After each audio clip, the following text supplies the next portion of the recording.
शेतकरी मित्रांनो नमस्कार. तर IMD कुठल्याही क्षणी जाहीर करू शकते की मान्सून केरळमध्ये दाखल झाला. कारण की जे जे ॲक्चुअल डेटा आहे त्याच्यापेक्षा अगोदर जे आहे मान्सून हा अंदमान सागरामध्ये दाखल झालेला आहे. अंदमान पूर्णपणे व्यापलेला आहे आणि श्रीलंकेला सुद्धा व्यापून टाकलेला आहे. जवळपास प्रिडिक्शन होतं की 22 मेला इथे येईल, परंतु त्या अगोदरच या ठिकाणी आलेला आहे. आणि IMD कधीही जाहीर करू शकतं की केरळमध्ये मान्सून दाखल झालेला आहे.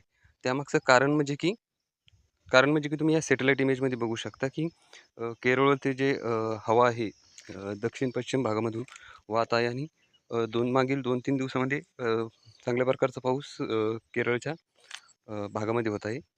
तर ढगांची स्थिती सुद्धा केरळवर तर या इमेजमध्ये बघू शकता तुम्ही की अरबी समुद्रावरती मोठ्या प्रमाणावर ढगांची निर्मिती झालेली आहे आणि बंगालच्या उपसागरामध्ये सुद्धा मोठ्या प्रमाणावर ढगांची निर्मिती झालेली आहे. तर अनुकूल अशी स्थिती बनत आहे मान्सूनला